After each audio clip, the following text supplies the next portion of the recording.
মোদীজীক আদৰণি জনাবৰ বাবে অনুৰোধ জনাইছো। ভাৰত মাতা কি, ভাৰত মাতা কি।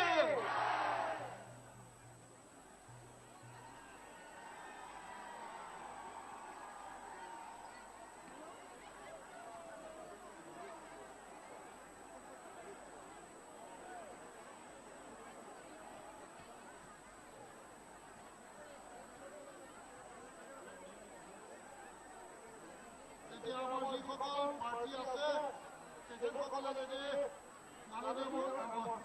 নৰেন্দ্ৰ মোদী ডাঙৰীয়াক আদৰণি জনাব খোজে তেখেতসকলক শাৰী পাতি আদৰণি জনাবলৈ অনুৰোধ জনোৱা হ'ল।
মাননীয় মোদীজী, আমাৰ গোটেইকেইগৰাকী প্ৰাৰ্থী মাননীয় সাংসদ ৰাজেন গোহাঁই ডাঙৰীয়াই সম্বৰ্ধনা জনাইছে।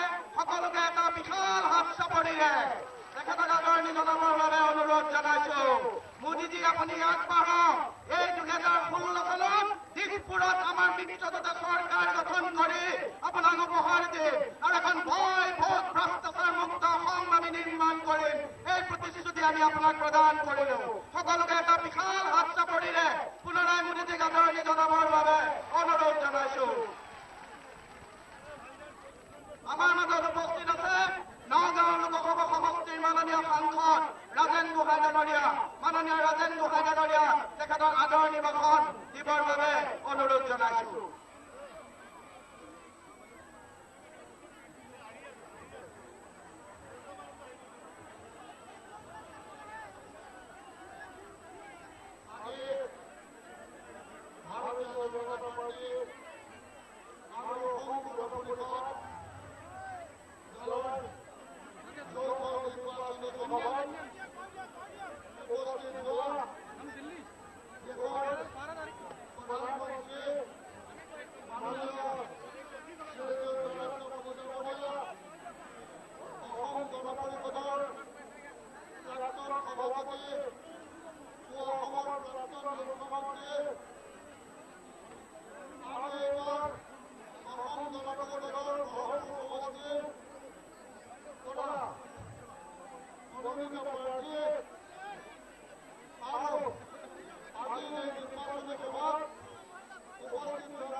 আজি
অসমবাসীয়ে যাতে আশীর্বাদ করে আমি ছত্তিশগড় সরকার গঠন করব পারো তাকে সবাইকে রাইজলে আহ্বান জানাই মোৰ আদৰণীয় বক্তব্য সামৰণি মাৰিছো। ধন্যবাদ।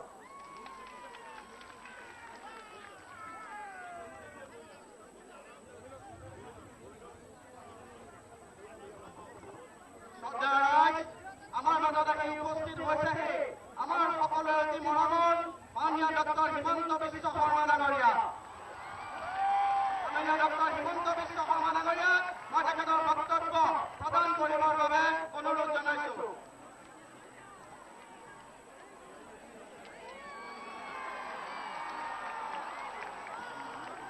প্ৰধানমন্ত্ৰী আমাৰ সকলোৰে শ্ৰদ্ধা নৰেন্দ্ৰ মোদী ডাঙৰীয়া, প্ৰাক্তন মুখ্যমন্ত্ৰী প্ৰফুল্ল কুমাৰ মহন্ত ডাঙৰীয়া, ৰমাকান্ত দেউৰী ডাঙৰীয়া আৰু মঞ্চত উপবিষ্ট বিশিষ্ট ব্যক্তিসকল, আই মাতৃসকল, দেউতাসকল আৰু যুৱক যুৱতী বন্ধু বান্ধৱীসকল, প্ৰথম পৰ্যায় 4 তাৰিখে নিৰ্বাচন হৈ গ'ল। টিভিত সকলোকে সুধি আছিলে আপোনালোকে কিহৰ বাবে ভোট দিব। চবে কৈ আছিল পৰিৱৰ্তন পৰিৱৰ্তন পৰিৱৰ্তন। উজনিত পৰিৱৰ্তনৰ ঢৌ হ'ল। এইবাৰ নামনি আৰু মধ্য অসমত পৰিৱৰ্তনৰ চুনামি হ'ব। আপোনালোকক আমি ক'বলৈ পাই ভাল পাইছো। আজি প্ৰধানমন্ত্ৰী মোদী ডাঙৰীয়া ৰাতিপুৱা কামাখ্যা মন্দিৰ দৰ্শনত গৈছিলে। অসমবাসী ৰাইজৰ হৈ তেখেতে আশীৰ্বাদ মাগিছে আৰু আমি বিশ্বাস কৰোঁ প্ৰধানমন্ত্ৰী মোদী ডাঙৰীয়াৰ আশীৰ্বাদত অসমত বিজেপিৰ চৰকাৰ হ'ব, ৰাইজৰ আশীৰ্বাদত বিজেপিৰ চৰকাৰ হ'ব আৰু অসম ভাৰতৰ ভিতৰতে এখন সৰ্বশ্ৰেষ্ঠ ৰাজ্যত পৰিণত হ'ব। শ্ৰদ্ধা ৰাইজ, তৰুণ গগৈ ডাঙৰীয়াই কয় বাদ দিয়াহে। এইবাৰ অসমৰ ৰাইজে তৰুণ গগৈক ক'লে বাদ দিলোহে, আমি তেওঁক বাদ দিলো। শ্ৰদ্ধা ৰাইজ, চৰকাৰ হ'ব, 26 লাখ নিবনুৱাই কৰ্মসংস্থাপনৰ ৰাস্তা পাব, 2 টকা মূল্যত চাউল পাব, মহিলা আত্মসহায়ক গোটে 5 লাখকৈ টকা পাব, কলেজৰ ছোৱালীয়ে কলেজৰ পৰা ইউনিভাৰ্চিটিলৈ বিনামূলীয়াকৈ পঢ়িবলৈ সুবিধা পাব, আনকি কলেজত যাবৰ কাৰণে স্কুটি পৰ্যন্ত পাব। শ্ৰদ্ধা ৰাইজ, 24 ঘণ্টাৰ বিজুলী বাতিৰ পোহৰ হ'ব, জলসিঞ্চনৰ পানী হ'ব, কৃষক মজদুৰ সকলোৱে চৰকাৰী কৰ্মচাৰীৰ দৰে পেঞ্চন পাব। ডেফিচিট কলেজ স্কুল আমি প্ৰভিন্সিয়েলাইজ কৰিম। অসমত 26 লাখ নিবনুৱা যুৱক যুৱতীৰ মুখলৈ হাঁহি আনিম। শ্ৰদ্ধা ৰাইজ, আমি ইয়াত দীঘলীয়া নকৰোঁ। আপোনালোকে প্ৰধানমন্ত্ৰী মোদী ডাঙৰীয়াৰ ভাষণ শুনিব আহিছে। মই আপোনালোকক আহ্বান জনাম, এই সভাত উপস্থিত সকলোৱে এজনো বাদ নিদিয়াকৈ আপোনালোকে প্ৰধানমন্ত্ৰী মোদী ডাঙৰীয়াক হাত চাপৰিৰে সম্বৰ্ধনা জনাওক। এজনো বাকী নিদিব, এজনো বাকী নিদিব। ধন্যবাদ। জয় হিন্দ, বন্দে মাতৰম। ধন্যবাদ।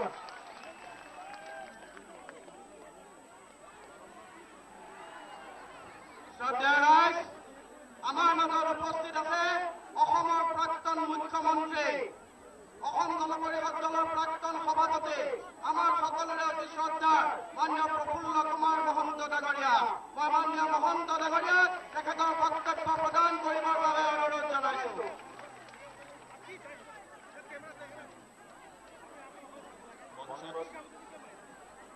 উপবিষ্ট সকলোৰে আদৰণীয় পৰিৱৰ্তনৰ ধ্বজাবাহী শ্ৰদ্ধেয় নৰেন্দ্ৰ মোদী, ভাৰতবৰ্ষৰ প্ৰধানমন্ত্ৰী,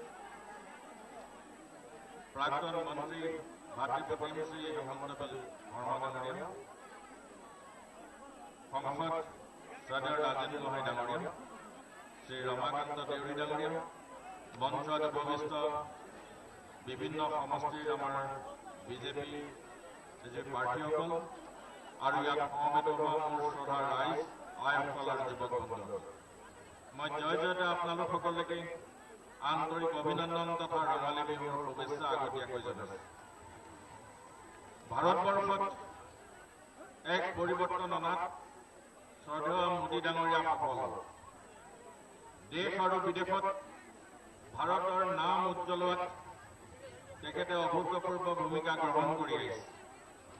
আজি অসমত এক পৰিৱৰ্তনৰ জোৱাৰ উঠিছে আৰু এই পৰিৱৰ্তন আনিবৰ কাৰণে মোদী ডাঙৰীয়া আজি আপোনালোকৰ মাজলৈ আহিছে।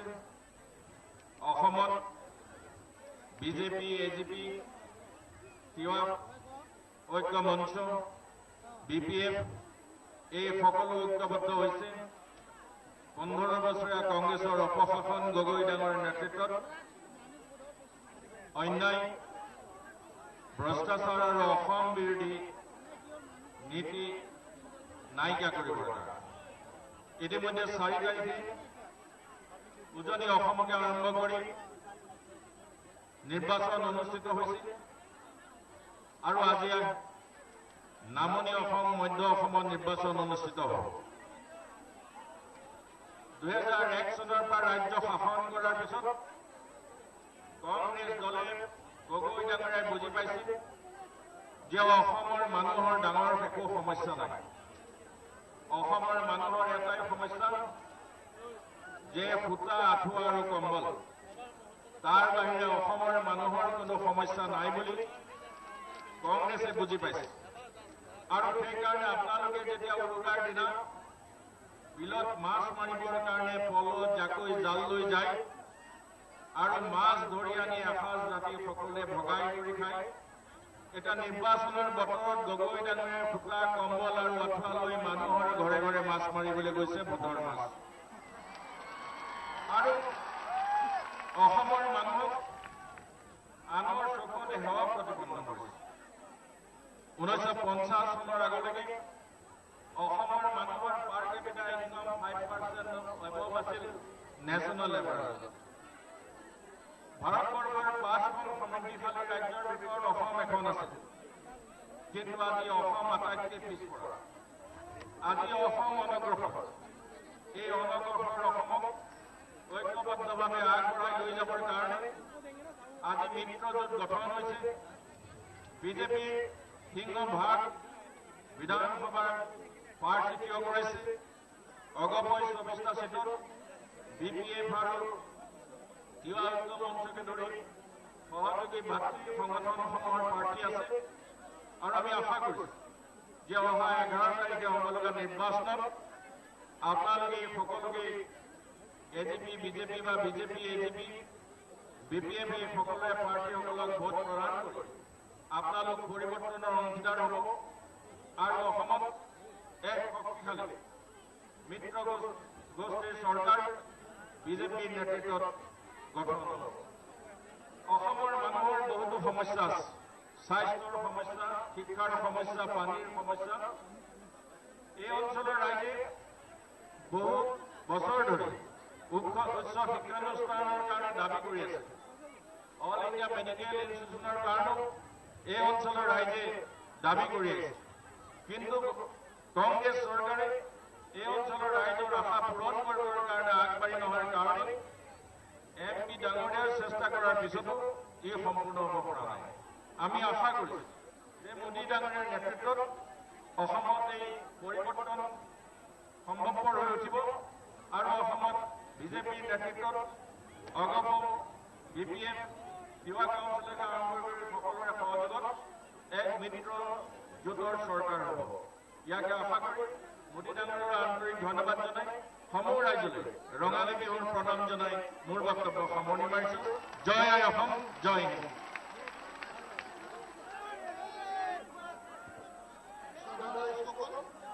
আপোনালোকে যি প্ৰখৰ ৰ'দত অধীৰ আগ্ৰহেৰে বাট চাই আছে যিজন মহান ব্যক্তিৰ বক্তব্য শুনিবলৈ, এতিয়া মই তেখেতক আমন্ত্ৰণ জনাম। দেশৰ প্ৰধানমন্ত্ৰী মাননীয় নৰেন্দ্ৰ মোদী ডাঙৰীয়াক ৰাইজক উদ্দেশ্যে বক্তব্য ৰাখিবলৈ অনুৰোধ জনালোঁ।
मेरे साथी भाई राजेश गोयन जी,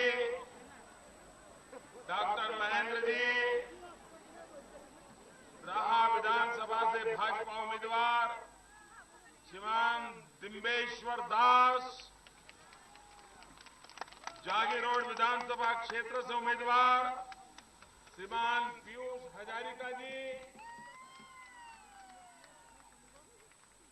बाटादराबा विधानसभा से श्रीमती अंगूर लता डेका, होजई विधानसभा से श्रीमान शिलादित्य देव, सामानगुड़ी विधानसभा से श्रीमान जीतू गोस्वामी, लुमडिंग विधानसभा से श्रीमान शिबू मिश्रा, नौगान विधानसभा में श्रीमान रूपक शर्मा, भाजपा के प्रदेश सचिव श्रीमती मरामी मुदोई दास, श्रीमान ध्रुवो दास, श्रीमान रामकृष्ण घोष, श्रीमान प्रमोद लस्कर, श्रीमान भावेन दास,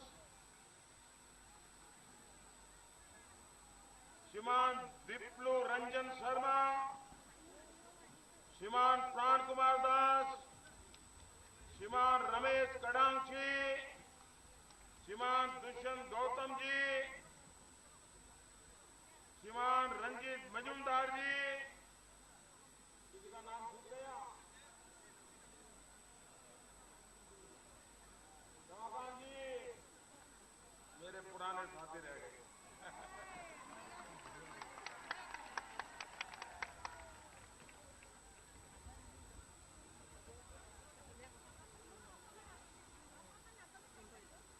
और इस चमचमाती धूप में ये माहौल,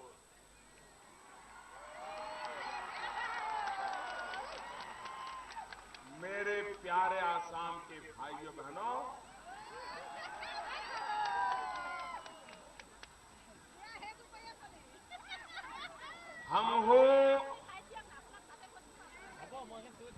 हमो रायजी होकोलुके नमस्कार जानाइसु, रंगाली बिहुर अलग जनाइसु, बोहाग बिहुर उलग जनाइसु, नतुन बसर भाल हवको, नतुन बसरत नतुन सरकार हवका। भाइयों बहनों, ये दूर दूर रास्ते भर मैदान भी छोटा पड़ गया, पूरा रास्ता भर दिया है।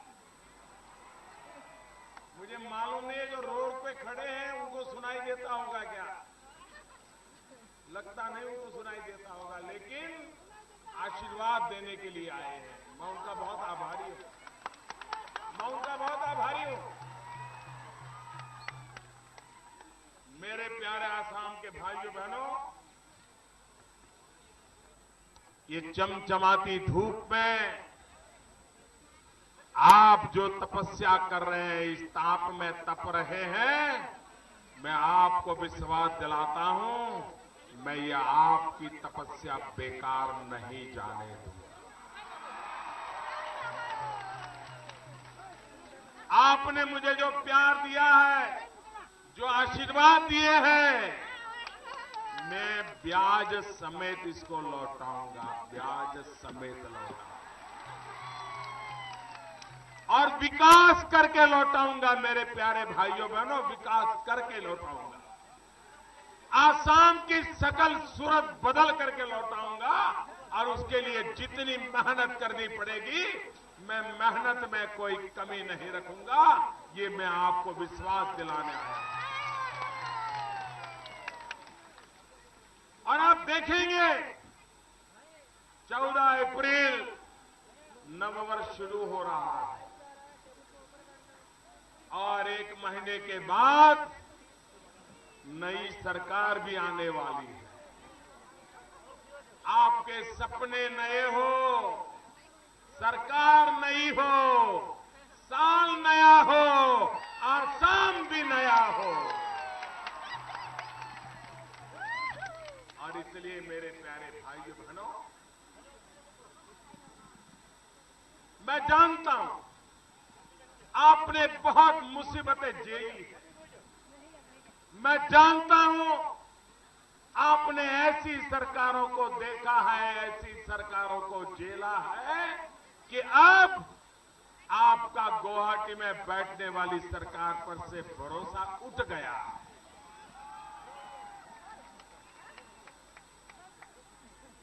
इनको आपके दुखों की चिंता नहीं है, इनको आपके बच्चों के भविष्य की चिंता नहीं है, उनको आने वाले कल आसाम क्या हो उसकी परवाह नहीं है। वो तो इस बात में लगे हैं कि अब अपने बेटे को कैसे सेटल करें,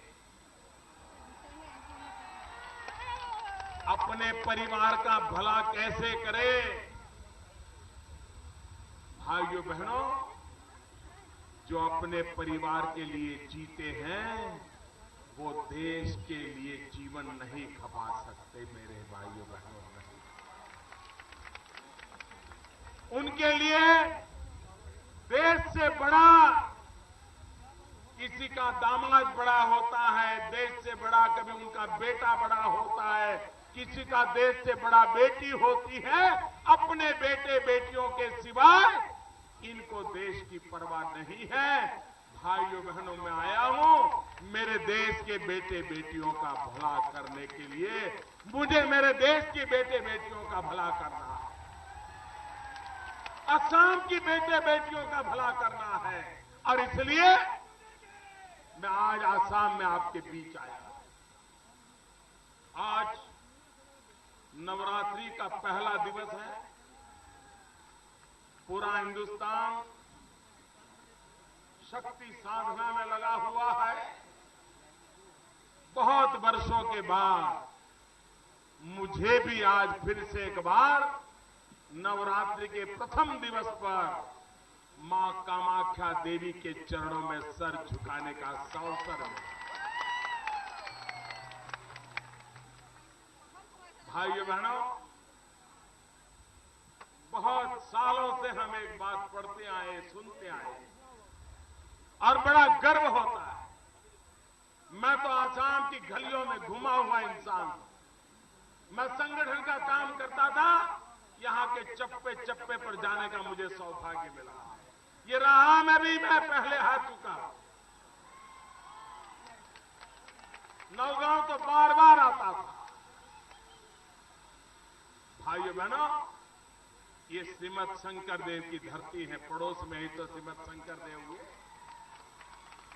इतने वर्ष हो गए, आज भी हम लोगों को प्रेरणा देते हैं, समाज का कार्य करने के लिए हमें प्रेरित करते रहते हैं। ऐसी पवित्र धरती को नमन करने का सौभाग्य मिला है। पुराने जमाने में एक बड़ी महत्वपूर्ण बात कही जाती थी।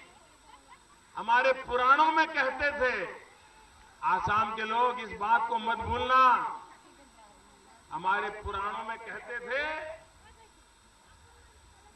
और ये कामरूप के लिए कहा गया है, यानी ये आसाम प्रदेश के लिए कहा गया है। पुराण में कहते थे, अन्यत्र बिरला देवी, अन्यत्र बिरला देवी कामरूपे गृहे गृहे। कहने का तात्पर्य यह है कि हिंदुस्तान के अन्य भूभाग में कहीं कहीं पर देवियों के दर्शन होते हैं, लेकिन ये कामरूप ऐसा प्रदेश है जहां के हर घर में नारी देवी का रूप होती है, नारी देवी का रूप होती है। ये आज नहीं, पुराणों में कहा जाता था। और इसलिए नवरात्रि के प्रथम दिवस पर जहां हर घर में देवी है, ऐसे परिवारों को प्रणाम करने का मैं अपने आप का बड़ा सौभाग्य मानता हूं। भाइयों बहनों, आखिरकार क्या कारण है? मैंने ये तो देखा है हिंदुस्तान में हर राज्य में कोई न कोई तो बीपीएल परिवार होते हैं। कहीं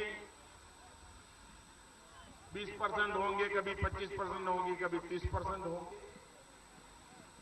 लेकिन मेरे प्यारे भाइयों बहनों, हिंदुस्तान में हर राज्य में गरीबी की रेखा के नीचे जीने वाले मेरे भाई बहन हैं। लेकिन एक पूरा का पूरा राज्य बीपीएल हो जाए, ये तो सिर्फ आसाम में ही नजर आता है। पूरा राज्य गरीबी की रेखा के नीचे ला करके इन्होंने खड़ा कर दिया। 15 साल आपको मौका दिया, 15 साल आपने अपने परिवार के सिवाय किसी का भला किया है क्या? दिल्ली में आपके प्रधानमंत्री, यहां पर आपकी सरकार और असम के लोग जब देते हैं ना, तो दिल खोल करके देते हैं। लेकिन ये आसाम के लोग जब वापस ले लेते हैं ना, तो कुछ भी नहीं छोड़ते हैं, कुछ भी नहीं छोड़ते। इस बार आसाम के लोगों ने भारतीय जनता पार्टी और हमारे गठबंधन को दिल खोल करके देने का निर्णय किया है और कांग्रेस का चुन चुन करके साफ करने का निर्णय किया है।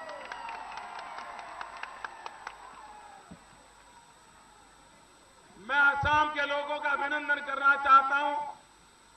प्रथम चरण में जो भारी मतदान किया, शांतिपूर्ण मतदान किया, और पहले चरण के मतदान के बाद आपने देखा होगा मुख्यमंत्री जी ने मुस्कुराना बंद कर दिया है।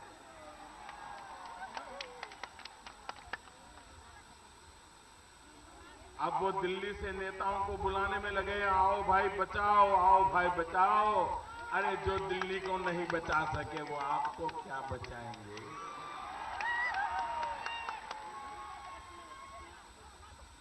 मैं आसाम के लोगों को बधाई देता हूं कि प्रथम चरण में उन्होंने भारतीय जनता पार्टी और साथियों को जो समर्थन दिया है, उसके लिए मैं उसका बहुत बहुत अभिनंदन करता हूं, बहुत बहुत धन्यवाद करता हूं। और मुझे विश्वास है कि दूसरे चरण में भी ऐतिहासिक मतदान होगा और भारतीय जनता पार्टी और साथियों को पूर्ण बहुमत से सरकार बनाने का आप मौका देंगे, ऐसा मेरा विश्वास। मेरे प्यारे भाइयों बहनों, मैं आपको एक सवाल पूछता हूं, जवाब देंगे?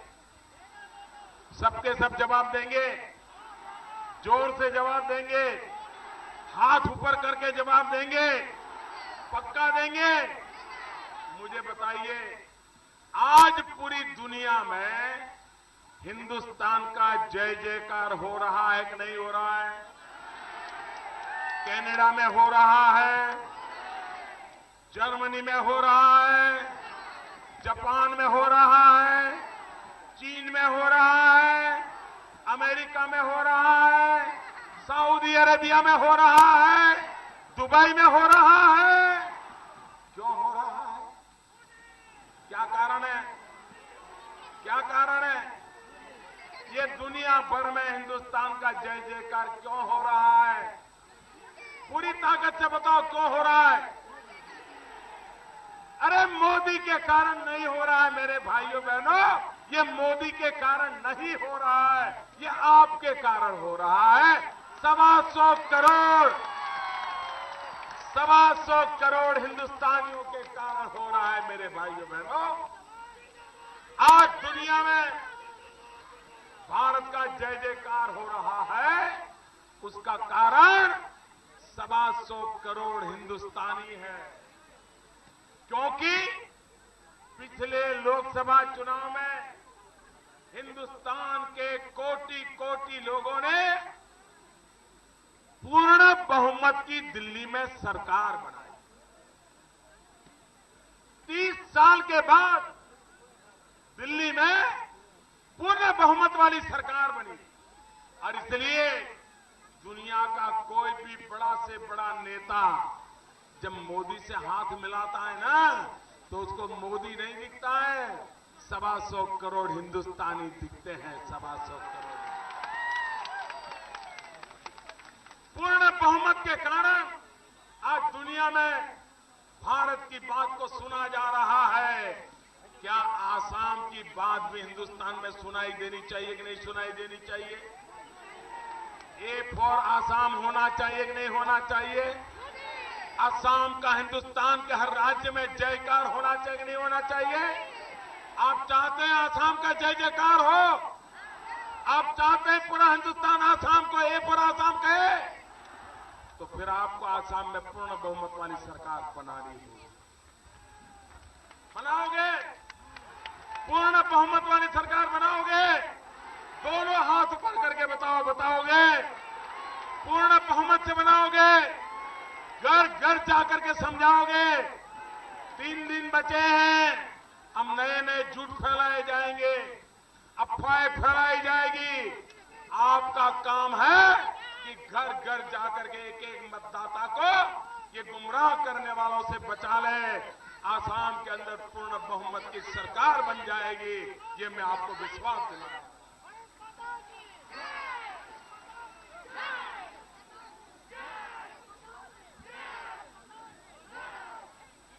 भाइयों बहनों, अगर आसाम में गलती से भी अस्थिर सरकार बनी तो इस देश को तोड़ने वाली ताकतें उसका भरपूर फायदा उठाने की कोशिश करें। कुछ लोग तो मुंह में पानी निकल रहा है और एडवर्टाइजमेंट दे रहे हैं कि हंग असेंबली बनने वाली है और हम ही कारोबार चलाने वाले हैं। ये होने देना चाहिए क्या? होने देना चाहिए क्या?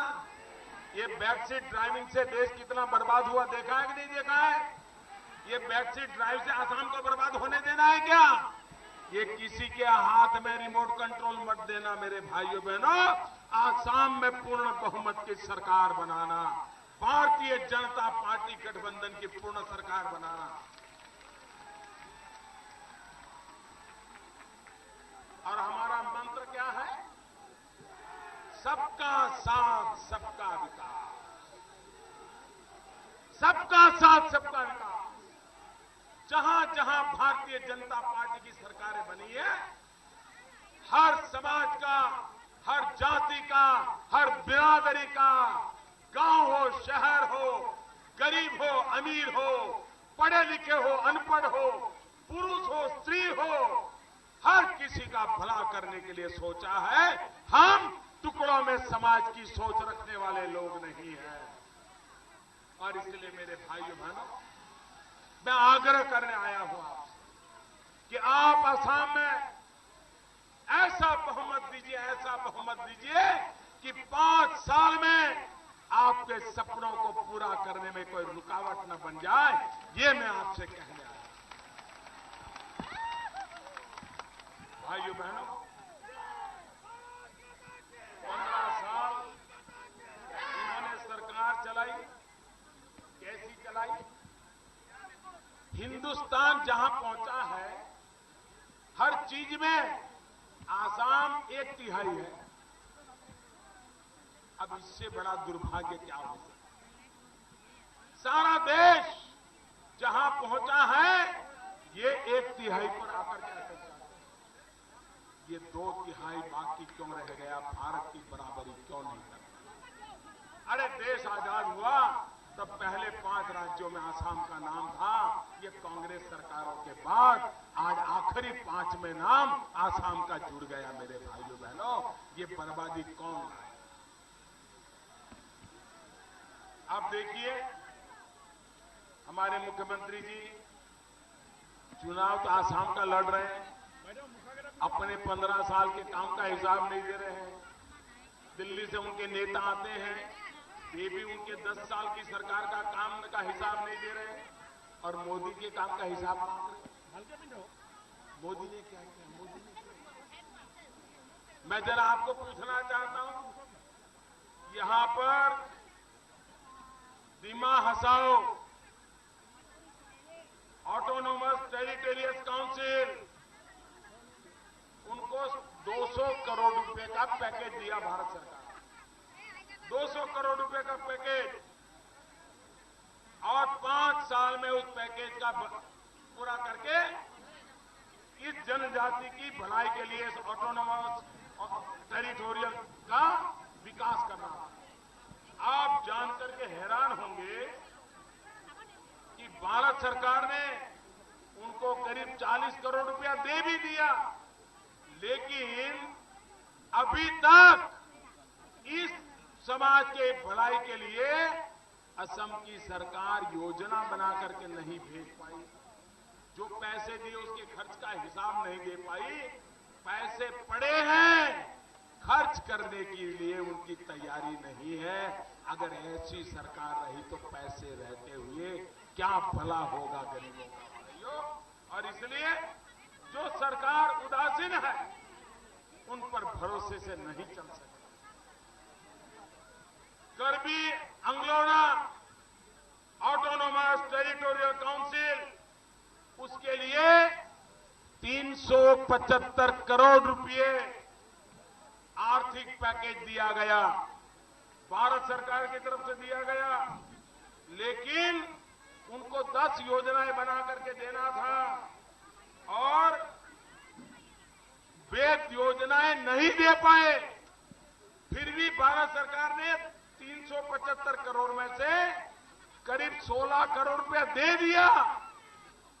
इतना समय हो गया, न योजना बना पाए, न खर्च कर पाए, और गरीबों की हालत खस्ता होकर रही। ऐसी सरकार जिन्होंने चलाई हो, ऐसे लोगों को क्या आसाम में फिर से बिठना चाहिए? भाइयों बहनों, मैं आंकड़े देख रहा था, आज भारत में प्रति व्यक्ति आय औसत करीब 90,000 रुपया है प्रति व्यक्ति। असम का क्या है? असम में प्रति व्यक्ति करीब 50,000 है, आधे से 5।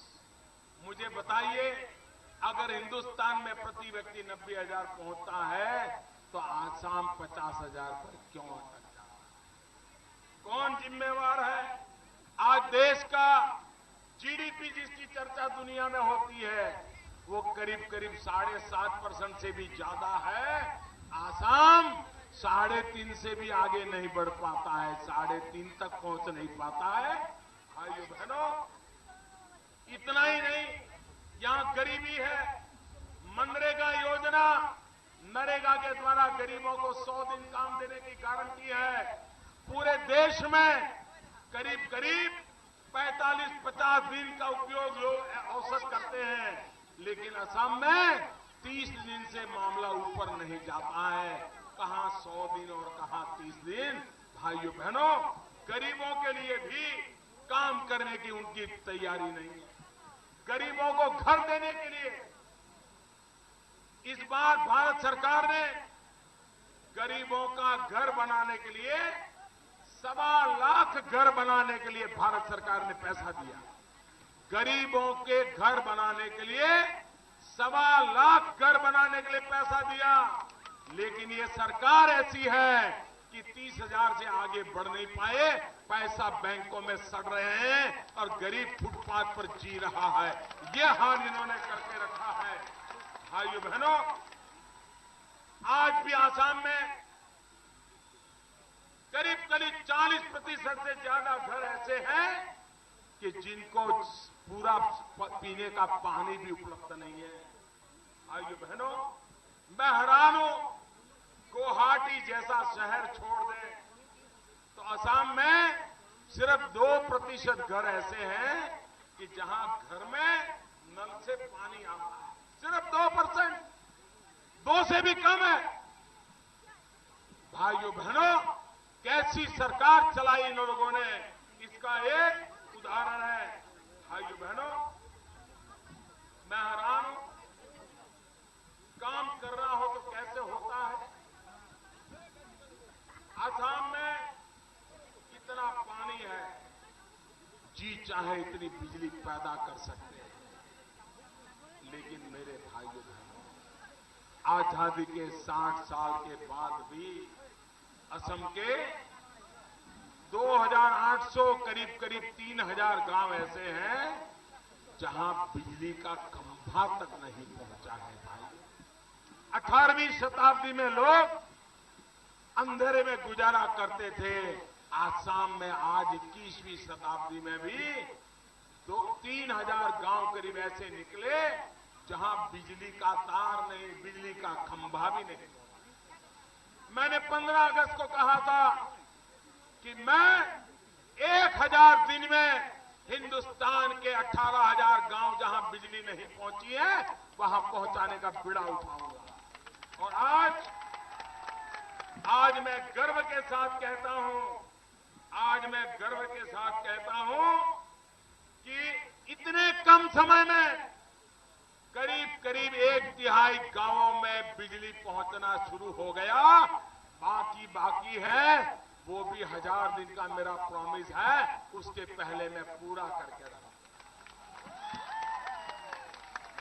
भाइयों बहनों, मेरा एक ही मंत्र है, अगर भारत का भला करना है, गरीबों का भला करना है, नौजवानों को रोजगार देना है, आसाम की शक्ल सूरत बदलनी है, हिंदुस्तान में ए फॉर आसाम बनाना है, तो मेरे भाइयों बहनों, मेरे 3 एजेंडा है।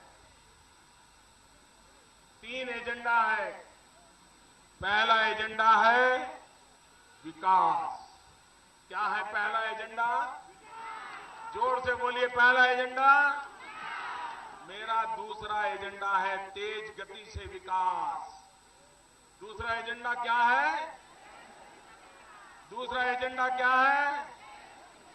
जोर से बोलिए, दूसरा एजेंडा क्या है? और मेरा तीसरा एजेंडा है चारों तरफ विकास। भाइयों बहनों, बताइए मेरा तीसरा एजेंडा क्या है? मेरा तीसरा एजेंडा क्या है? पहला एजेंडा विकास, दूसरा एजेंडा विकास, तीसरा एजेंडा विकास। विकास ही मेरा एजेंडा है। मुझे गरीबों के घर में रोशनी लानी है, मुझे गरीबों को घर देना है, मुझे बच्चों को शिक्षा देनी है, गांव तक रास्ते बनाने हैं, सड़क बनानी है, लोगों को रोजगार मिले। अब मुझे बताइए, यहां पेपर मिल किसने बंद की भाई? पेपर मिल किसने बंद की? ये बर्बादी कौन लाया? ये अब सब कुछ मिलना चाहिए कि नहीं मिलना? पेपर मिल बंद होती थी और बम्बू की खेती करने वाले किसान हैं, उनका भी नुकसान हो जाता है, उनका भी नुकसान। और इसलिए मेरे भाइयों बहनों, इस चुनाव में मेरा आपसे एक ही मंत्र है मेरा, मुझे बच्चों की पढ़ाई के लिए सरकार बनानी है, मुझे नौजवानों को कमाई के लिए सरकार बनानी है, मुझे बुजुर्गों के लिए दवाई के लिए सरकार बनानी है, मुझे गांव को सड़क मिले इसलिए सरकार बनानी है, हमें घरों में बिजली पहुंचे इसलिए सड़क बनानी है, हमें गरीबों को रहने के लिए घर मिले इसके लिए सड़क बनानी है। भाई आप देखिए, शारदा चिटफंड का बुखार आसाम में भी आया था ना? शारदा चिटफंड में आसाम में भी लोगों के, गरीबों के पैसे गए, लूट लिया गया था ना? बंगाल से लूटने की हवा चली, आसाम भी, ओडिशा भी, बिहार भी, गरीबों के पैसे गए, क्योंकि गरीबों को लगने लगा कि अगर शारदा चिटफंड में पैसे रखेंगे तो बेटी बड़ी होगी तो शादी के काम आ जाएंगे, बच्चा पढ़ने के लिए आगे जाना है तो उसके लिए काम आ जाएंगे, घर बनाना है तो उसके लिए काम आ जाएंगे। गरीब लोगों ने शारदा चिटफंड में पैसे डाले और ये पैसे लेकर के भाग गए। राजनेता भी उससे मिले हुए थे, कुछ लोग अभी जेलों में सड़ रहे हैं। लेकिन गरीब का पैसा गया कि नहीं गया भाई? गया? गरीब का पैसा गया कि नहीं गया? आसाम के गरीबों का पैसा चिटफंडों में गया कि नहीं गया? अगर बैंकों में गरीब को जाने का अवसर मिला होता तो गरीबों को ये चिटफंड वालों के पास चीटिंग के लिए जाना नहीं पड़ता। वो अपना पैसा बैंकों में जाते और अपने गौरव से जी सकते थे। उनको ये करने की याद नहीं आई। हमने आकर के गरीबों को चिटफंड जाने से रोकने के लिए, शारदा चिटफंड जैसे लुटेरों से बचने के लिए प्रधानमंत्री जन धन योजना लाए, बैंक अकाउंट खोल दिए, गरीबों का बैंक में खाता खुल गया, उनको रुपए कार्ड मिल गया, 2 लाख रुपयों का बीमा मिल गया और परिवार में कुछ गड़बड़ हो गई तो 2 लाख रुपयों का बीमा पैसा घर पहुंच गया। गरीबों की सेवा ऐसे हो। शारदा चिटफंडों से गरीबों की सेवा नहीं होती है, गरीबों की सेवा प्रधानमंत्री जन धन योजना से होती है। भाइयों बहनों, एक जमाना था जब घर में गैस का सिलेंडर लेना हो, गैस का चूल्हा लेना हो तो एमपी की चिट्ठी लगती थी। एमपी के घर जाना चप्पल घिसने पड़ते थे। कांग्रेस के नेताओं के कुर्ते पकड़ पकड़ करके घूमना पड़ता था, साहब एक गैस का चूल्हा दिलवा दो, गैस का कनेक्शन दिलवा दो। गैस सिलेंडर नहीं मिलता। आसाम से इतना गैस निकलता है, गैस का सिलेंडर नहीं मिलता। और हमारी गरीब माताएं लकड़ी का चूल्हा जला करके खाना पकाती थी, जंगलों से लकड़ी लाती थी, जंगलों का भी नुकसान होता था। इतना ही नहीं, एक गरीब मां अपने घर में लकड़ी से, चूल्हे से खाना पकाती है तो एक दिन में 400 सिगरेट जितना धुआं उस मां के शरीर में जाता है। 400 सिगरेट जितना धुआं। मुझे बताइए, अगर इस मां के शरीर में 400 सिगरेट का धुआं जाएगा तो वो मां बीमार होगी कि नहीं होगी? बच्चे बीमार होंगे कि नहीं होंगे? और मेरे देश की मां बीमार हो तो मेरी भारत माता भी तो बीमारी रहेगी कि नहीं रहेगी? और इसलिए भाइयों बहनों, हमें 1 साल से लगे आजादी के बाद पहली बार 1 साल में 1 करोड़ गरीब परिवारों को हमने गैस का सिलेंडर दे दिया। आज वो गैस के चूल्हे से खाना पकाना शुरू कर। और ये करने का बाद मैं आज बोल रहा हूं, मैं कहता हूं ना, पहले गैस का सिलेंडर लेना है तो सरकारों की पगचंपी करनी पड़ती थी, सिफारिश लगानी पड़ती थी। ये सरकार ऐसी है, 1 करोड़ गरीब परिवारों में गैस के सिलेंडर पहुंचा दिए, गैस का चूल्हा चालू हो गया, खाना चूल्हे पे जलने लग गया और वो माता के पेट में, शरीर में 400 सिगरेट का धुआं जाता था, वो धुआं बंद हो गया। मैंने इतनी माताओं की सेवा की। लेकिन बात यहां अटकने वाली नहीं है। यहां जितने भी हैं, अगर आपके घर में गैस का सिलेंडर नहीं है, आपके घर में आज भी लकड़ी का चूल्हा जलता है, तो भारत सरकार ने योजना बनाई है, आने वाले 3 वर्ष में 5 करोड़ गरीब परिवारों को गैस का कनेक्शन, गैस का सिलेंडर दिया जाएगा। गैस का सिलेंडर हर वर्ष 1.5 करोड़ परिवारों को बचाने का काम होगा और 3 साल में 5 करोड़ परिवारों को बचाने का काम होगा। गरीबों के लिए काम कैसे होता है, इसका ये उदाहरण है। अभी असम के नेता और भारत के पूर्व प्रधानमंत्री, उन्होंने भी असम को दर्शन दिए, आए थे और वो बोल करके गए कि जुबान से ज्यादा काम बोलता है। बोला ना ऐसा? आदरणीय मनमोहन सिंह जी, आप और तरुण जी दोनों बहुत बुजुर्ग नेता हैं और आप तो बड़े विद्वान हैं। आपकी बात 100% सत्य है।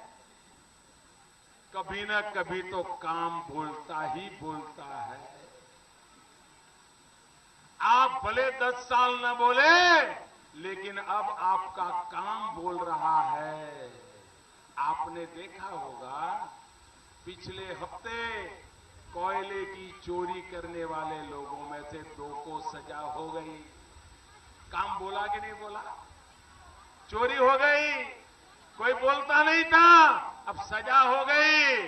काम बोलने लगा कि नहीं बोलने लगा? अभी तो हर एक की बारी आने वाली है। जिन्होंने देश को लूटा है, हर किसी की बारी आने वाली। हमने वादा किया था ये कोयले में करोड़ों की चोरी कर दी। लोग बोलते नहीं थे, लेकिन 2G स्कैम बोलता था। नेता नहीं बोलते थे, लेकिन स्पेक्ट्रम का पाप बोलता था। पाप बोलता है, पाप से द्वारा किए गए काम बोल रहे हैं और एक के बाद एक अब पर्चे खुलने लगे हैं और इसलिए परेशाना होना बड़ा स्वाभाविक। भाइयों बहनों, मैं हैरान हूं। आज पूरी दुनिया में हिंदुस्तान का गर्व बढ़ रहा है, हिंदुस्तान का स्वीकृति बढ़ रही है, हिंदुस्तान का आदर सत्कार बढ़ रहा है। कुछ लोग, उनकी नींद हराम हो गई है। इस बात के लिए नींद हराम हो गई है, ये मोदी और सऊदी अरेबिया में जाकर के दोस्ती कर लेता है। ये मोदी अब ये भारत के साथ सऊदी अरेबिया भी दोस्त बन गया, स्ट्रेटेजिक पार्टनर बनकर बढ़ रहा। यूएई, दुबई, अबू धाबी, ये भी अब भारत के दोस्त बन गए।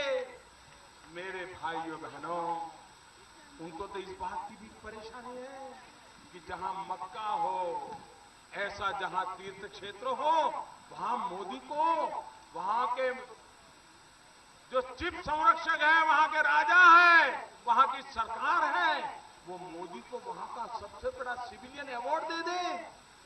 बड़ी परेशानी हो रही है, उनको तकलीफ हो रही है कि मक्का की धरती पर भी मोदी का सम्मान हो रहा है। भाइयों बहनों, ये मोदी का सम्मान नहीं है, ये तो हिंदुस्तान का सम्मान है। ये सबका साथ, सबका विकास का सम्मान है।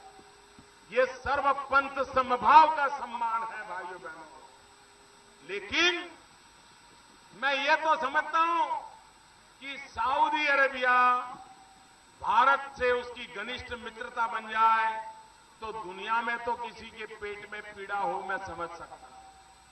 यूएई, अबू धाबी, दुबई, वहां की सरकारों की भारत के साथ घनिष्ठ मित्रता हो जाए तो दुनिया के कुछ पुराने लोगों को परेशानी होना तो मैं समझ सकता हूं।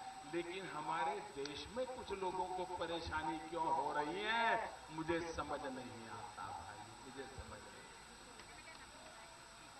और मैं देख रहा हूं, मैं सऊदी अरेबिया में जो भारत के साथ नाता हुआ है, उसके कारण कुछ लोगों को कैसी तकलीफ शुरू हुई है वो नजर आने लगी है। अब उनका माथा फट रहा है, ये क्या हो रहा है। कल तक सऊदी अरेबिया हमारे साथ था, वो आज मोदी के साथ हो रहा है, हिंदुस्तान के साथ हो रहा है। कुछ लोगों की परेशानी मैं समझ सकता हूं, लेकिन हम दुनिया को अपनी करना चाहते हैं, दुनिया को अपने साथ जोड़ना चाहते हैं। दुनिया में जो उत्तम है वो भारत की धरती पर लाना चाहते हैं, वो भारत में बनाना चाहते हैं। ये सपने लेकर के चलते हैं और इसलिए मैं आप सभी भाइयों बहनों को आग्रह करता हूं कि 11 तारीख को मतदान है। मतदान तो भारी करने वाले हो, दिल खोल के करने वाले हो। भारतीय जनता पार्टी और गठबंधन एनडीए की सरकार बनना तय है। भाइयों बहनों, आज चुनाव प्रचार में मेरा आखिरी दिन है। आज शाम को मैं लौट जाऊंगा वापस दिल्ली, लेकिन मैं आपको कहता हूं, नई सरकार भाजपा की बनेगी, मैं फिर से शपथ समारोह में आकर के आपका अभिनंदन करके जाऊंगा, आपका धन्यवाद करके।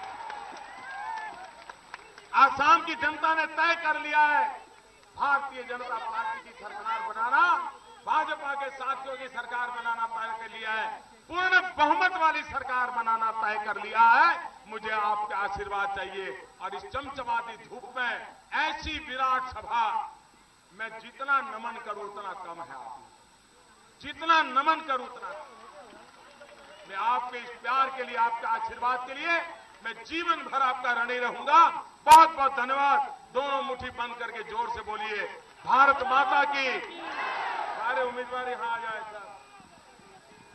भारत माता की, भारत माता की, भारत माता की, भारत माता की। बहुत बहुत धन्यवाद।